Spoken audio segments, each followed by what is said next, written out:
শহীদ রাষ্ট্রপতি জিয়াউর রহমান যা করে গেছেন, দেশনেত্রী বেগম খালেদা জিয়া যা করে গেছেন, এবং আমাদের মাননীয় প্রধানমন্ত্রী তাদের সুযোগ্য উত্তরসূরি হিসাবে যা ইতোমধ্যে দিয়েছেন, তাতে আমাদের প্রায় সকল দাবি পূর্ণ হয়েছে।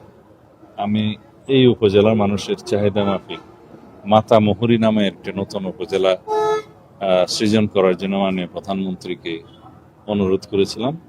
ইতোমধ্যে সেটা নিকার সভায় পাশ হয়েছে। স্বাভাবিকভাবেই সেই মাতামুহুরী উপজেলাতে একটা পুলিশের থানাও প্রতিষ্ঠা হবে একই আদেশ বলে। এবং পেকুয়া যে উপজেলা আমাদের নেত্রী দেশনেত্রী বেগম খালেদা জিয়া 2002 সালের প্রথম দিকে ভিত্তিপ্রস্তর দিয়েছিলেন, সেই উপজেলার বয়স আজকে 25 বছর পার হয়ে গেছে। সেই উপজেলায় ওই উপজেলার মানুষের প্রাণের দাবি পেকুয়া পৌরসভা প্রতিষ্ঠা করা, সেটিও এখন অনুমোদন হয়ে গেছে, প্রতিষ্ঠা হয়ে গিয়েছে। তারও তিনি ভিত্তিপ্রস্তর স্থাপন করবেন। মাতামুহুরী উপজেলা এবং মাতামুহুরী থানার ভিত্তিপ্রস্তর স্থাপন করবেন।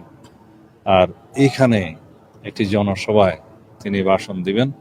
সেখানে আমরা আমাদের কথা বলবো, তাকে আমরা সম্বর্ধনা জানাবো এবং বাংলাদেশের মানুষের প্রত্যাশা অনুযায়ী আমরা যাতে সারা বাংলাদেশে আমাদের নির্বাচনী ইশতেহার অনুসারে আমাদের সমস্ত প্রতিশ্রুতিগুলো বাস্তবায়ন করতে পারি।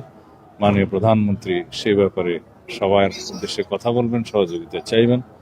আমাদের বক্তব্য হচ্ছে, দেশে আইনের শাসন প্রতিষ্ঠা হবে, দেশের উন্নয়ন হবে, জনপ্রত্যাশা অনুযায়ী আমাদের নির্বাচনী অঙ্গীকার অনুযায়ী আমরা যে জন্য ম্যান্ডেট পেয়েছি জনগণের, সেই সমস্ত প্রতিশ্রুতিগুলো বাস্তবায়ন হবে।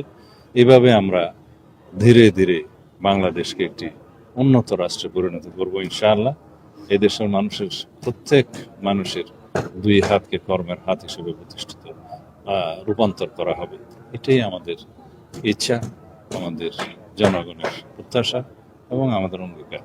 ধন্যবাদ।